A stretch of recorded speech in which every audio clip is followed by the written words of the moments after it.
Welcome to this live Ask Me Anything roundtable with three key members of Qumulo's leadership team. My name is Brendan Sitt, and I've been with Qumulo now for over 3.5 years, and I'm the regional sales director for our business across all of the Asia Pacific region. But today, I'll be your friendly Australian moderator. A few quick housekeeping items I'd like to share with you before we get started. Today's session will start with just a few questions that I've been receiving from some client interactions that I've had based on Qumulo's technology innovation, around our roadmap, our market focus, and the future of Qumulo and our Scale Anywhere data platform.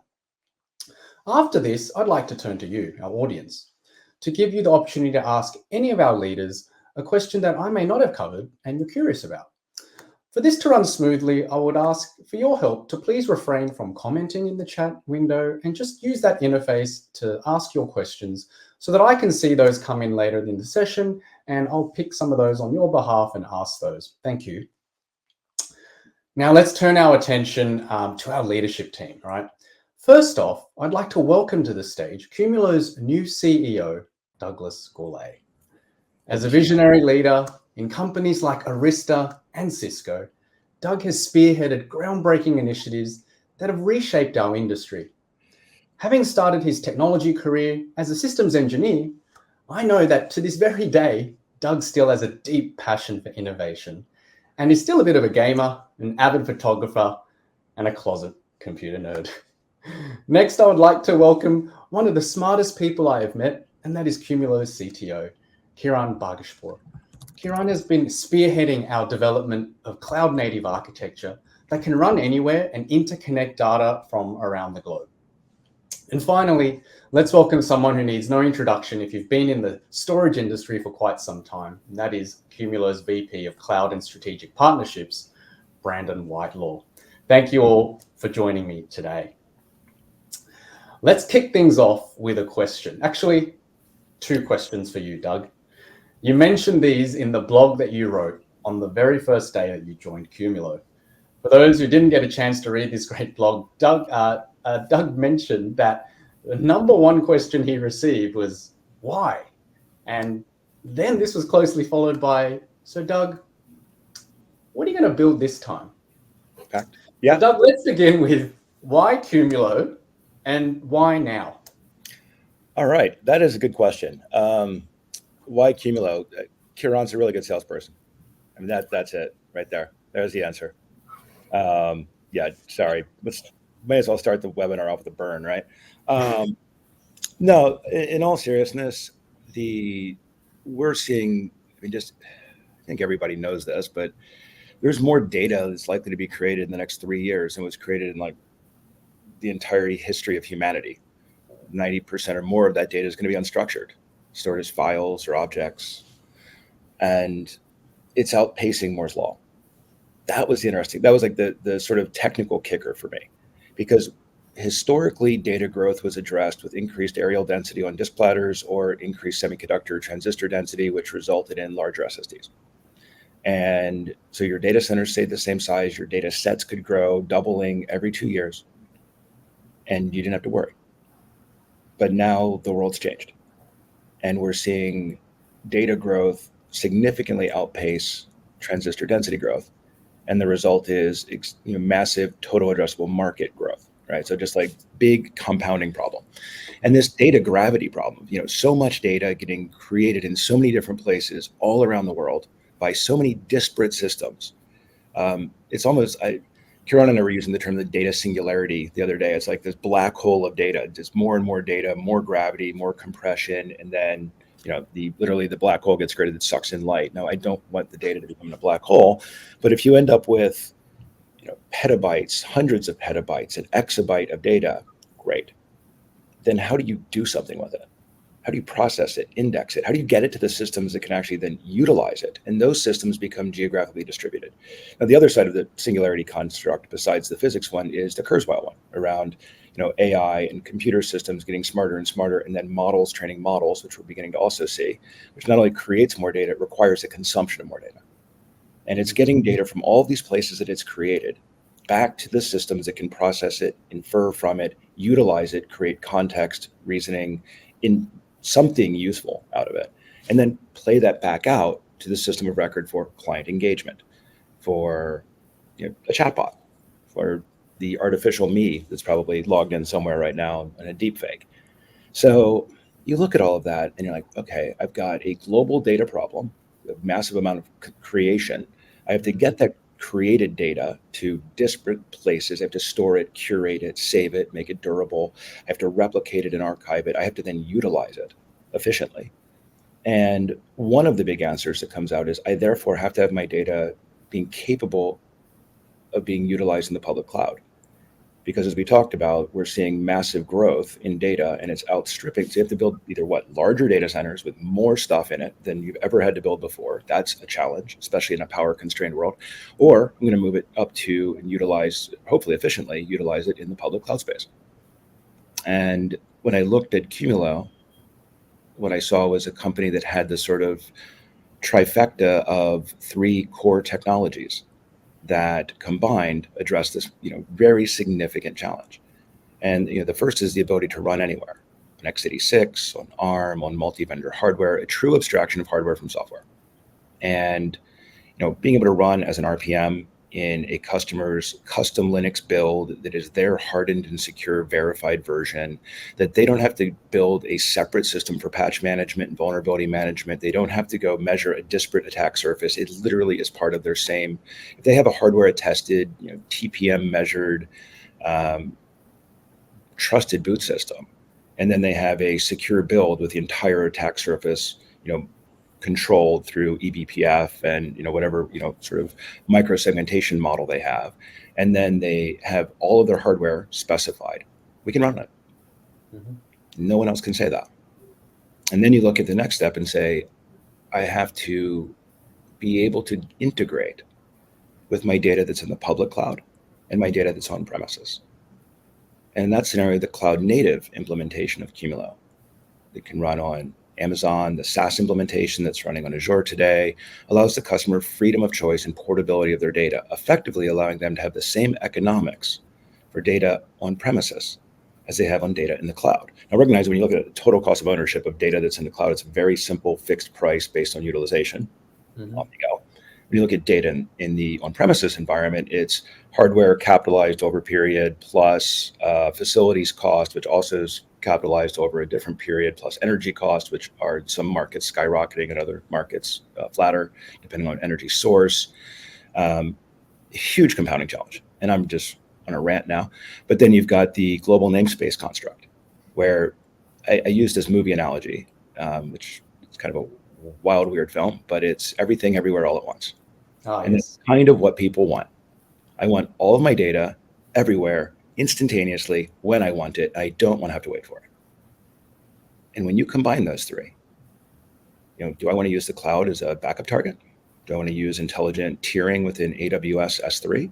Do I want to have a consistent file namespace expression across public cloud and on-premises environment with consistent volume management? Do I want to have consistent authentication, security, policies, audit controls? Absolutely.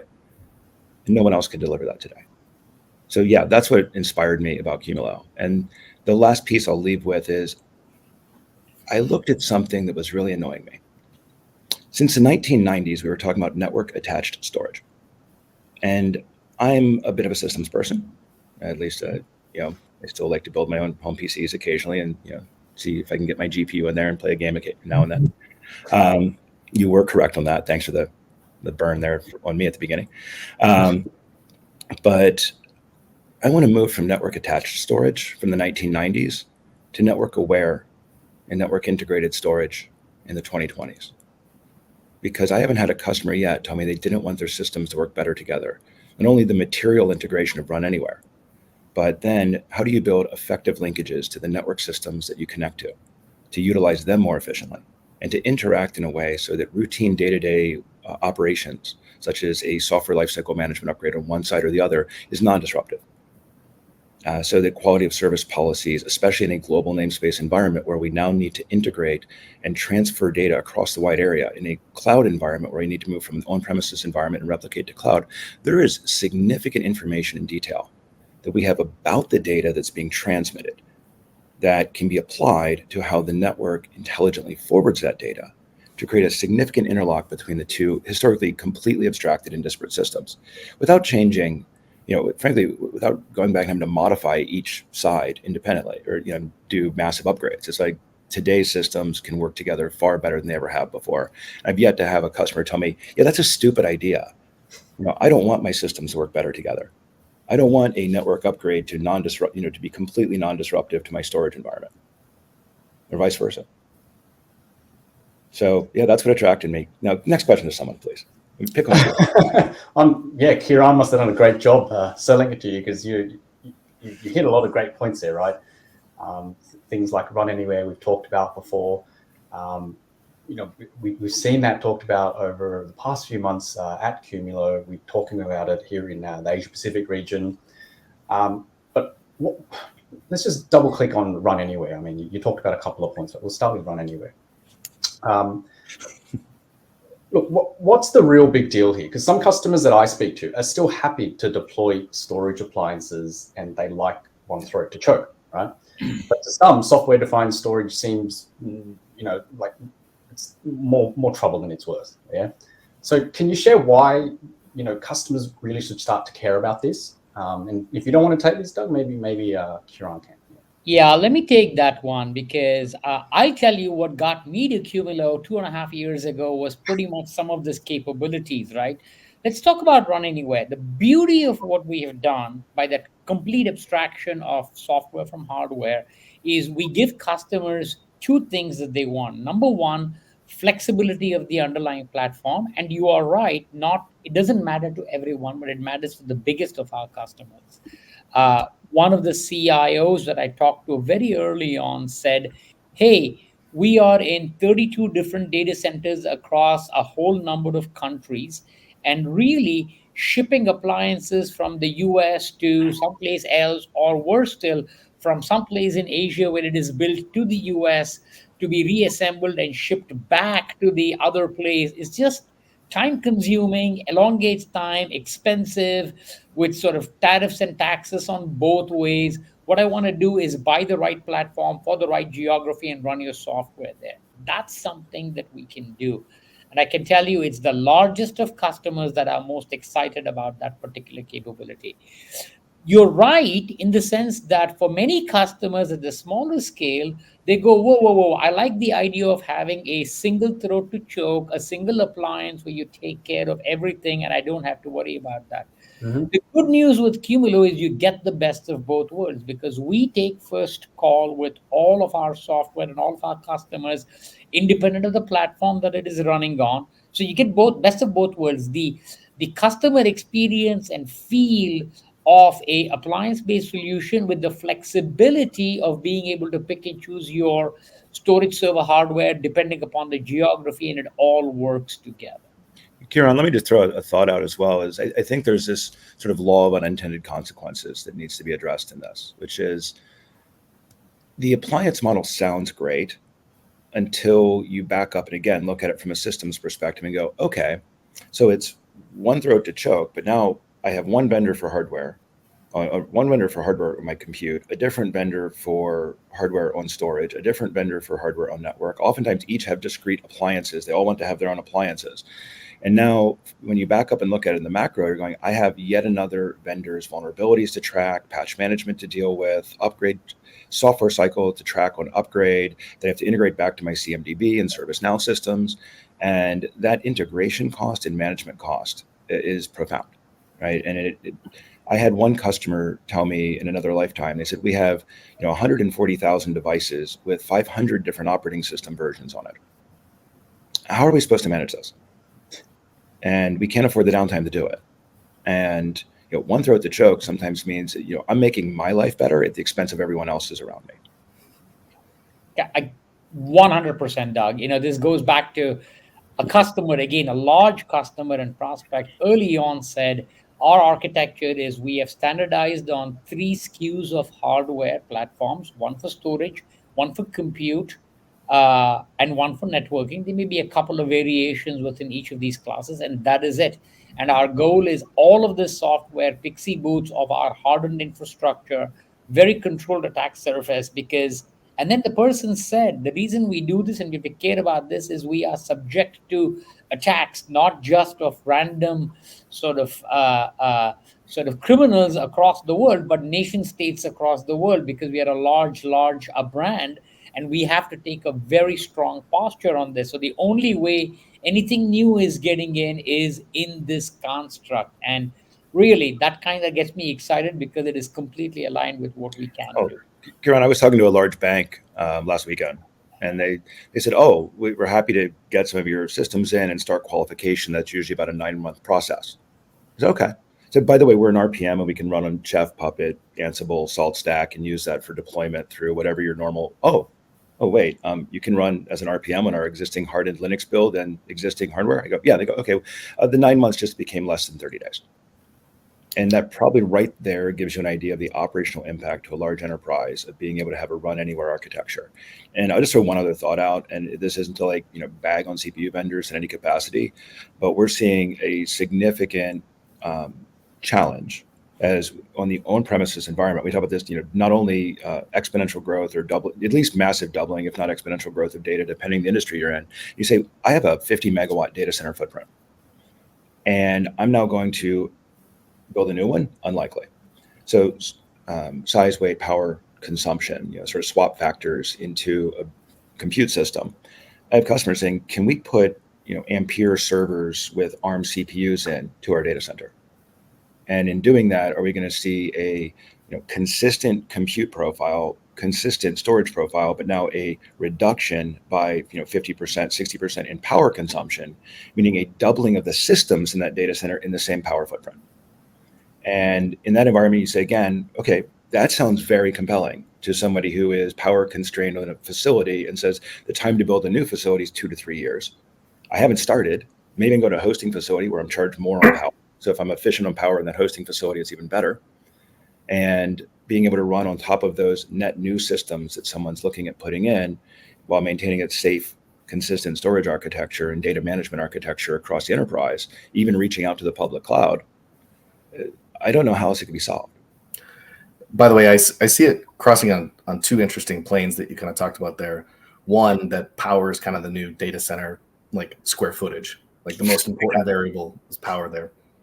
You need to be able to have a technology stack that can keep up with whatever hardware innovation cycle comes as quickly as possible, not take years to integrate and develop into a fixed SKU that really just makes it easier for the software vendor in release cycles more than anything else, but not necessarily the customer.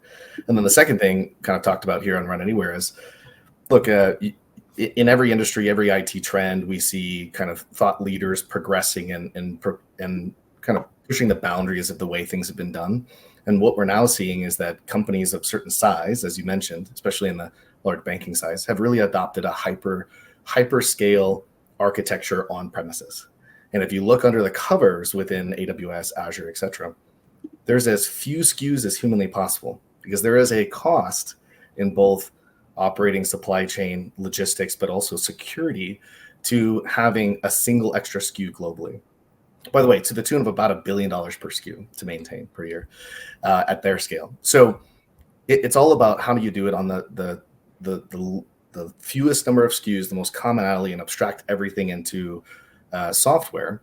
And so, at the end of the day, those that can have the most flexible, most adaptable stack to be able to address the needs in that way, in actual hyperscale and at edge remote, now fully distributed world, are going to be the ones that ultimately can finally and ultimately say, yes, I can be your global standard to meet these needs. Great. So we touched on a few things. It sounds a lot like, it's really down to customer choice here. There's a lot of flexibility there. If we pivot now, let's talk about cloud, right? That's another way that our customers can actually deploy this and run some of their workflows there. One of the things that Qumulo has been really leaning into is cloud and being cloud native, right? I know a lot of people do feel, though, that the cloud is far more expensive than perhaps on-premises storage, especially when it comes to file storage. who's actually, who wants to actually go to the cloud and deploy this? What can they take advantage of if they go there? And, maybe start with you, Brandon. Can you speak to some specific use cases as to why some of my customers, should be excited about this unique capability that Qumulo can bring? Yeah, I think overall you're not mistaken. I mean, I'll give you a quick backstory that kind of proves this point is that, for at least the last 7 years that I was working with one of our primary competitors, especially as chief of strategy there, the number one requested feature across the board by customers was being able to run that same file system in the cloud. And the perception was that I needed that to be able to have basically a sync target to be able to move data, because using heterogeneous tools there were complicated, expensive, etc. The reality of then when I got to AWS running worldwide strategy there was that massive growth, especially in the file space, by far the fastest growing segment is in the file system space, lagged way behind object and block. But really they were being used very transitory. So customers would use a file system when they wanted to use the data and then move it back to S3 or Azure Blob to be able to persist the data, because that was the only economical way to be able to hold it there. Mm-hmm. And so ultimately you have this weird kind of nuance where your customers are forced to have to move data, often have disparate systems even in the cloud between objects and file. And it was really because the cost profile didn't align for them to persist data in the file systems like they do on premises. The core reason for that at the end of the day was because if you look at the primitives within cloud, you have, I'll use AWS vernacular for a moment. You have, EC2, you have EBS, and you have S3 and the networking. But that's it. Everything else is built on top of it. And every other file system to date has been built with EBS being the persistence layer. So imagine in the on-premises world, if every NAS file system was built on top of a high-performance block store, like a VMAX or something like that, right? That'd be a pretty expensive system. And pretty limited, by the way, in scale, elasticity, because the fixed kind of constructs to provision storage. Mm-hmm. So the key to cloud more than anything else from an economical perspective is agility. It's the ability to use the most cost-effective primitives when needed and to flex into the performance and scale needed only when needed. If you use cloud exactly like you use on-prem, which is just, fixed profile 24/7, well, then really at the end of the day, you're just renting the same thing you could own as a hard asset. It's no real benefit. The whole point where customers get huge value is in the elasticity of paying for only what they use when they need it. And up until now, with cloud native Qumulo, you've never had a file system that can be matching the elasticity of the compute to complete that picture. You've had elastic compute, but not elastic file system performance or storage performance in general. And so really at the end of the day, customers were trying to figure out how can I kind of get the best of both worlds, and forced with having to shift data between those different systems. Also, by the way, virtually none of those file systems, with rare exception being the same ones they use as their standard on-premises as well. So that means they can't replicate natively. They can't connect those systems natively. They don't have single source of truth on data. They're having to say, well, I want to run that workload in the cloud for, let's say, this analytics workload or AI workload. Okay, here, no problem. Just go copy hundreds of terabytes or petabytes of data from on-premises to cloud. A, that's not trivial. And B, now you no longer have single source of truth. You have to try to maintain the data between those two spots. That's not easy either. And now you're paying for it twice. And so when it all was said and done and kind of the dust settled, you have a lot of, don't get me wrong, a lot of customers are using cloud quite a lot. I mean, it is, if you look at overall CAGR, it is still absolutely massively growing. File systems now are really kind of coming to that final frontier of cloud, but the options available to them are fairly niche, fairly small in scale and performance, and brutally expensive based on kind of the original constructs of how they were built. And our whole goal here is to try to change that. From a use case perspective, I think, like I said, it really comes down to being cloud smart, using the data where needed, most effectively as needed for the best use case. And what you really want to do is just open up the options and take down the barriers and the compromises that normally have come from this space. So going like, look, we don't have a preference really between cloud or on-premises or edge. You decide what's ever best for you. And that might change, by the way, based on workload, based on where most available compute is or most available GPUs or where your users are. Our whole goal is to try to make it so that your data is visible and accessible by anyone and any service anywhere at any time, so that you're not left with these artificial boundaries and barriers to be able to do what's right for the business when needed. And we have customers that say, look, I want to be able to exit my colo for DR, and I want to put all of that in the cloud. And by the way, since I have a full copy of my data there, I'm going to run some generative AI models on it, some analytics on it, and get value out of it since I have a whole real-time sync of the data. Great. We have other customers that say, you know what, I want to get out of the data center business entirely and put it all in cloud, but I still want a hot edge for performance on-prem close to my users and applications so that I can get a great experience without having that WAN latency. I've seen that a lot in the hospital and healthcare space. Yeah. Right? Good example of that. Yeah, and in PACS medical imaging, look, one of the workloads I never thought would be economically viable in cloud when I was at AWS was the PACS medical imaging space, because it is so price sensitive for that data to persist. And yet we have a lot of customers and hospitals that now, with global namespace and the economics of cloud native Qumulo or Azure native Qumulo, are saying, actually, now this is viable. I don't really want to be in the business of managing my DR and colo. And since I get 12 nines of durability in the cloud, I actually don't need to have a primary and DR. I can just have one in the cloud for that long-term retention. Global namespace, that back on-prem close to the radiologist and the doctors, and make sure you have a great experience. Be able to make it so you can fail over to another regional hospital if there's an emergency of some kind, and ultimately complete that picture in a really effective way. So again, surprisingly, having better economics than we're doing otherwise, because they're only paying for exactly what they use as they use it. And it ultimately provides a tremendous amount of flexibility of how they deploy. So yeah, that's just a quick touch on some of the different ways we're seeing customers use it today. Okay. Now, I'm hearing that we can run anywhere. We now got deployments in the cloud. You mentioned hot edge as well. Are we creating another problem here where you've got deployments located in all these multiple silos now? Is this what, if we're thinking about global namespace, and Qumulo starting to talk a lot about this global namespace, is this the real secret ingredient of how you stitch it all together? Like consistent access to all the data everywhere. It seems a bit, magical, right? Yeah. Didn't want to say that word, but yeah, it's like a unicorn. It's pretty funny. Invariably, when we, especially early on, we talked about this, people go, yeah, it can't be done. And what I liked about the way we did this at Qumulo is we started this conversation with about 3 to 4 fairly detailed conversations with customers and prospects across 3 geographies. And I'm talking 4 to 6 hour sessions where we made certain we understood exactly what the problems are, what they did not like about alternative solutions, and why they fell across. And where we came to was, look, this is a core part of the storage fabric and the storage software layer. And that's what we've done with Qumulo. I'll throw out 2 things. If you think about a scale-out architecture, what does it do? It takes a bunch of storage servers, maybe 100 drives, ties that together with software across a converged Ethernet fabric, and makes it look like a large drive as big as 100 drives put together. Simplistically, that's what we do. And it does it across a network, and it does it across software.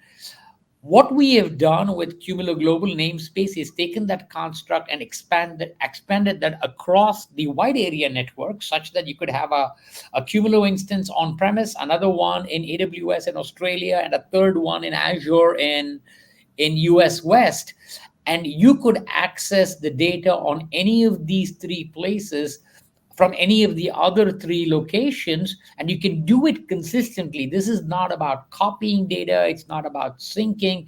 It is about using the core file system primitives like prefetching, like intelligent cache management, by being able to do things really effectively in a consistent manner. So still obeying POSIX semantics, so you're not left with second copies of data.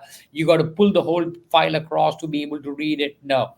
We've done some amazing customer demonstrations, and we are getting ready to roll it out into production at our first set of customers. Super excited about it. And I'm telling you, this is just a natural evolution of technology, because Brandon, at one point in time, made this comment that the WAN is the new LAN. And if you think about it, that's very true in many ways. If I go back to 15 years ago, top of rack switches were 10 gigs, and client connections, I know Doug's going to think differently, client connections were 1 gig. And today it's 100 gig to 400 gig at top of rack, and clients are consistently 10 to 25 to 40 to 100 gigs, and your WAN connections are more in the 10 gig to 40 gig sort of networks. Yes, the latency is high, but you've got the throughput capability, and our software can take advantage of that, hide the latency, and give you this magical experience. Yes, it is magical, and it's amazing. I think, by the way, I'm always going to debate you on the speed thing, but you are right that 15 years ago, 1 gig was still at the edge, large. There was 10 for servers back then. Yeah. It only inflected about a year or two before that. So yeah. Look, it reminds me again. It's funny how we see constant repeating of history through time, right? But once upon a time, the whole point of NAS was to be able to consolidate workloads on a standardized local area network that wasn't dedicated or specific, like a fiber channel storage piece, right? And customers liked that consolidation play to pull all those disparate silos together within their network, right? But now they're forced in a situation where they can't have only within their network. They have hyperscale networks, they have edge deployments, they have colos, they have hosted. Ultimately, the world is forever distributed post, basically, COVID, post data explosion everywhere at the edge, et cetera. The vast majority of data being created is created at the edge or in the cloud. So, you can't really control it within the four walls of your data center anymore. You have to be able to tie all these disparate silos of data together in a seamless way. And, some of as you know, Kiran, I was highly skeptical of this being when I first started talking about joining Qumulo with you. But, the parts that I really didn't appreciate or understand were things like being able to move the data at a block level intelligently as requested, not whole files. Like if you're sitting on top of something and interacting it through an NFS or SMP connection, and then transmitting that over WAN, it's not going to be a great experience. It adds complexity, et cetera. But really doing it like a streaming edge network, like has been perfected across, all the streaming platforms we have. The first time you show the engineering demo of being able to write a video file into AWS, and the moment it starts writing, it shows up on-prem and you start playing it out simultaneously. I mean, I was blown away, and customers have replicated even beyond my excitement as they see it real time, empowering their users to be productive and not have to think about data locality or where do I need to copy first or any of that, curation ahead of time. I mean, there was a question, what do we see as the key benefits of global namespace, right? And if you look at it, you say, you touched on it from a use case perspective. It's really powerful, Brandon. I can do image capture in a hospital with the image capture from the medical imaging system or the MRI writing to what it sees as a directly connected, right on the local area network set of storage and data management devices, and super high performance. They can replicate back into one or more public cloud environments or hosting environments. So you can tier right off. Then I go into intelligent tiering within the public cloud, and all of that is transparently abstracted in the back end. I can move an application, the classic lift and shift we've always talked about, but it's always been seen as everyone who's done it says it's too expensive. And they lift an app, they move it into the cloud, and they go, wait, it's really expensive. I'm having to use all this expensive storage, which is a large chunk of the cost component of running, even in a reserved instance in the public cloud. And so they said, oh, we have to refactor the app. But the app's 15 years old, 20 years old, and the person who wrote it's probably not here anymore. And so now I have a refactoring of the application cost. And in this scenario, we're saying you can move the app to the public cloud if you want. You don't have to refactor it. You can use the most cost-effective storage system available in the public cloud, yet maintain your applications using the same file system and data management structure that they're used to. And back to that hospital scenario, image capture at the edge, replication back to public cloud or multiple data centers, intelligent tiering, And then when I'm walking into a clinic for a checkup, when I finish my iPad lookup or my iPad login there, it's not difficult to imagine a simple API call saying this medical ID, this patient record ID just logged in and checked in into Clinic 5. And then before I even proceed from the waiting room to meet the clinician, my PAC status starts coming down from my most recent image. My Epic EHR is coming down automatically. Now, what does that do for my patient experience? I am checking in, and by the time I get to the treatment room or the exam room, they've got all my data. I'm not sitting there waiting. From the clinician's perspective, better experience. They pick up their charting system. There's my charts. They want to flip through my images. There's my images. And it's an instantaneous experience for them. From the hospital administration perspective, faster patient velocity, lower cost. Right? There's not a single losing party in that scenario. And to add to it, you go, well, okay, besides not having the data sit in a data center I need to manage, what's the value of that long-term retention of those images in the cloud? At the end of the day, we're going to see a circumstance where there is the need for rapid outcome-based solutions that are perfected for healthcare, for example, that are going to be built in the cloud, no doubt. Some regional hospital in Iowa is not going to go build some $10 million AI pipeline to randomly go do, protein deficiency evaluations across the data set. But you could do that in the cloud, and companies are going to offer that as offerings.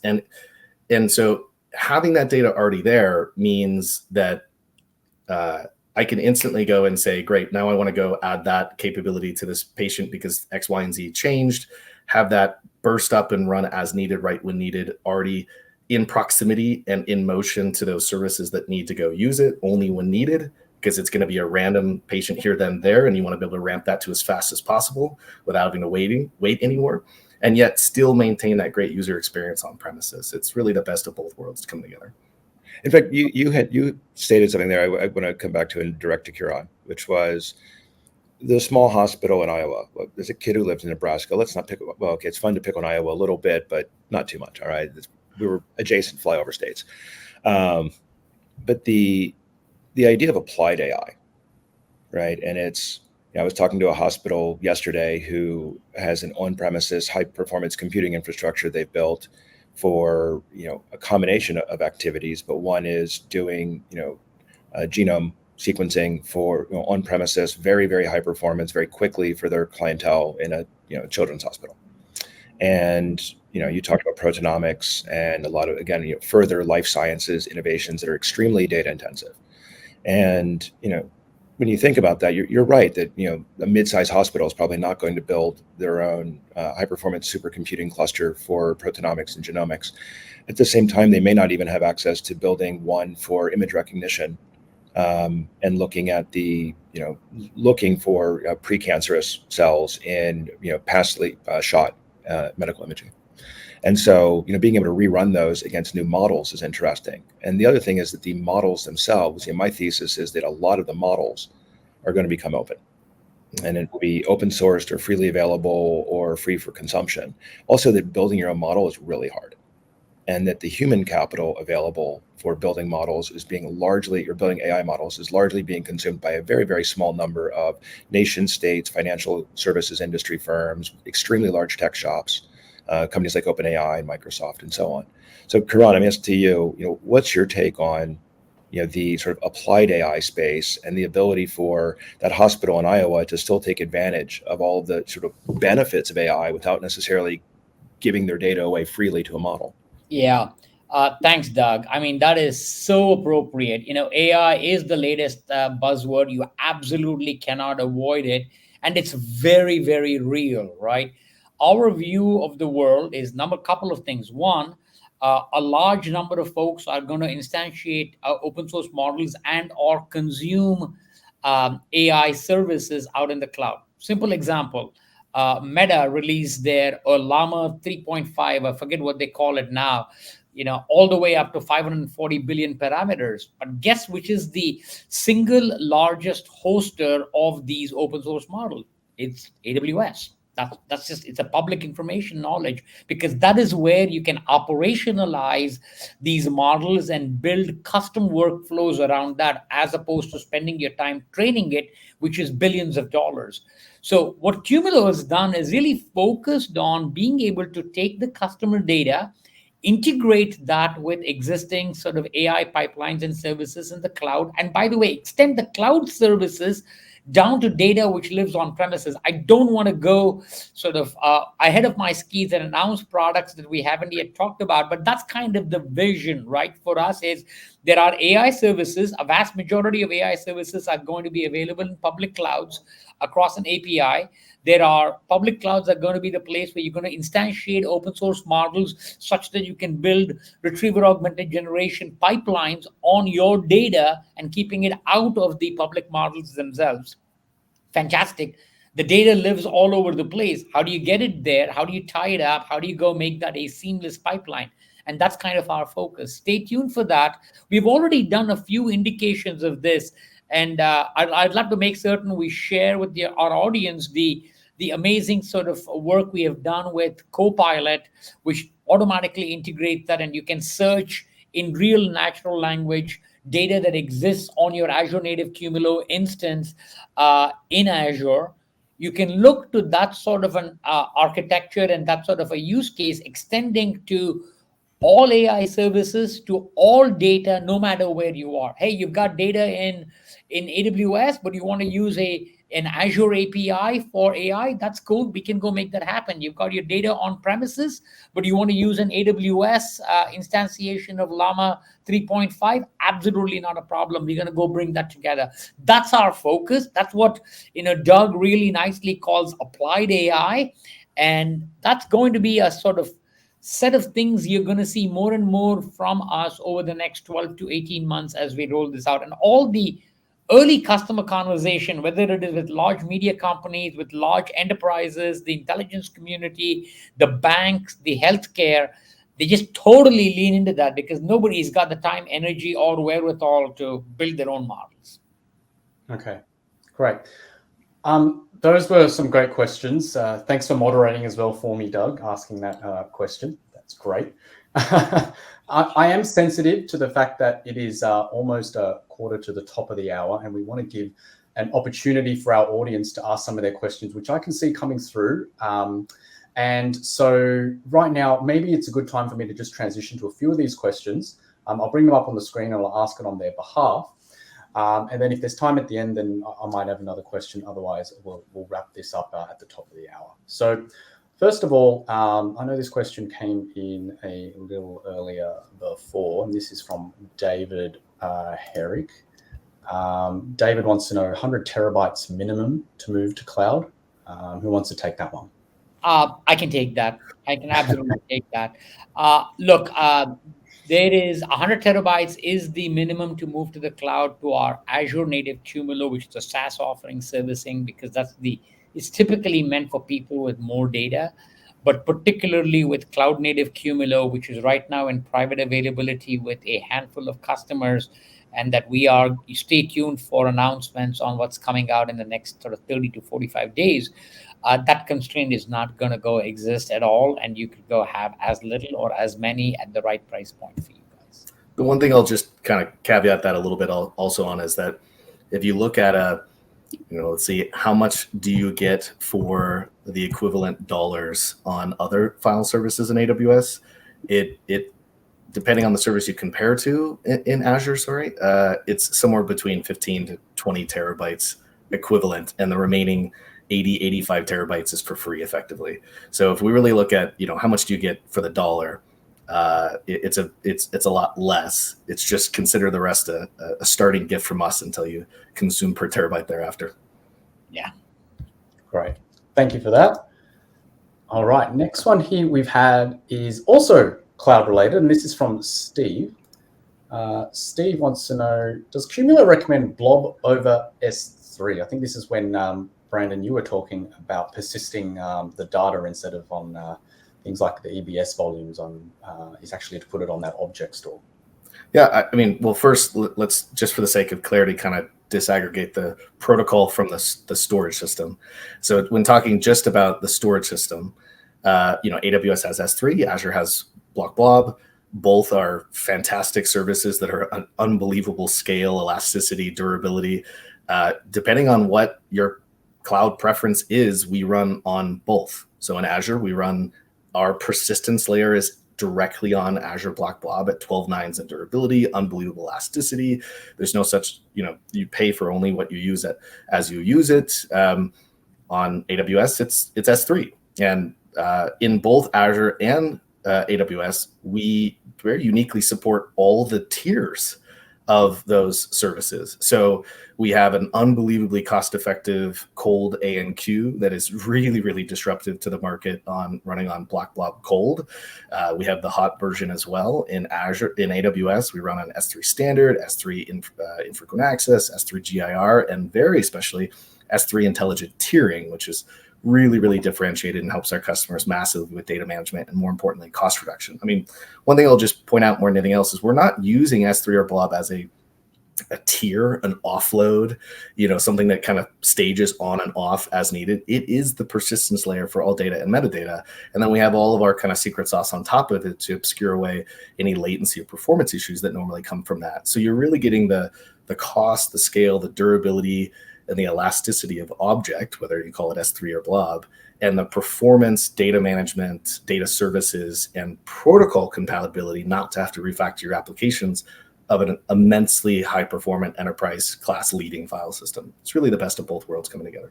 No, Brandon, it also overcomes the object size issue too. So you're a large satellite or medical imaging, and there's a 5 gigabyte. I think it's a 5 gig. The 5 terabyte S3 file object size. Yeah, I mean, here's the crazy part: is use cases that I weren't expecting. Is customers reaching out saying, "Actually, I want to use S3. I have an application that speaks S3, but I have objects that are larger than the limit there." Well, we have no object size limitation. We have no object count or file limitation. No penalty for small or large. We store them all as efficiently as anything else.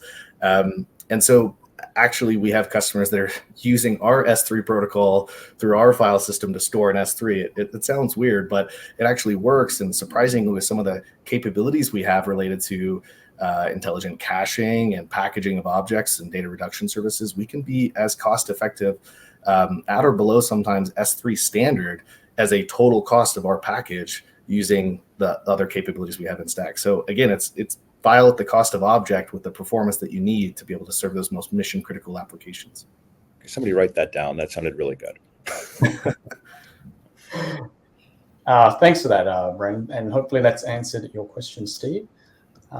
Next one here, it's a bit of a mouthful. I'm going to try my best to summarize this. It's from Vivek, and it was just specific to what you were talking about before, Doug, regarding the paradigm shift of NAS to network-aware or integrated storage. What will be the path forward, particularly, I think, regarding VFX and M&E workloads, particularly with solutions like LucidLink, Hammerspace, Penzura, and Azuni be a path forward, and will this be the new normal? I'll just shift this off so we can see your answer now. Sure. Certainly, I think, if you look at, Qumulo, one of the markets, media and entertainment gaming, we're incredibly common in having been, the primary storage platform for the production of many feature-length VFX films and so on. So one of the largest markets that we've been historically serving, and will absolutely continue to serve, with material integrations with all the Eberts and so on of the Grass Valleys of the world from a media asset management perspective, render farms and so on. Now, when you look at will it be NFS or SMB SIFs, this is really the key value, is that when you look at a workflow in a media and entertainment space, from ingest through to teams of artists that do different things with different tools, the challenge is that today a lot of those tools are islands. A lot of those tools use different protocols. A lot of those tools require different storage targets. And so now you're dealing with a workflow that requires you to move the data from one storage system to another storage system to another storage system to appease the artist, who is primary. They are the decision maker in that workflow. If you are trying to get a movie done, they're not going to care that you're an NFS or SIFs or SMB target. They're going to care that the artist is the most effective as possible using the tool that they're familiar with to get that movie done quickly. right? That is their priority. That is their number one priority, get the movie done in a high quality quickly. And so if we don't have to move the data because we speak multi-protocol, and if we can, in the background, abstract the data's position globally from one location to another, I can have a follow the sun development model, which we've talked about and used for years in high tech and software development. But I can have a follow the sun development model for my movie. And I can have a team of artists and renderers working on one portion of the film in one location, another working on another portion in another. And as they wake up and do their job and their task complete, and they check their changes back in, we synchronize it and then replicate it and then back it up to the cloud and then synchronize it to all the locations for durability and protection. Great. Vivek, hopefully that answers your question there. Let me throw one thing out though, because there was a key piece of that they didn't address, which is the shift from network attached to network aware. And Brian's question, systems level views. We may say, or Kiran may say, WAN is the new LAN. I think the way we're treating it is WAN is the new LAN. The way we're abstracting it and utilizing it is you're taking things that you historically only associate with having to be local and having to be local to be performant, and saying that you can make a portion of the file expressed through block local or replicated through block local and perceived to be local, while at the same time having a consistent global namespace. And by that creates the most WAN-centric and network-centric storage architecture on the planet. And the difference between WAN and LAN is WAN links are generally telco delivered and are monthly recurring cost, versus LAN was I buy another fiber maybe, and I put a new optic in and I light it up at 4 times the speed it was before, as long as I had single mode. And in this scenario, we're looking at how do we cost effectively and efficiently utilize that wide area network, where if someone's talking about, oh yeah, we do global namespace. Okay, great. So you're going to throw, hundreds of terabytes of data around and sling it around the globe constantly. That is not an efficient utilization of the wide area network resource that you generally pay for on a monthly basis.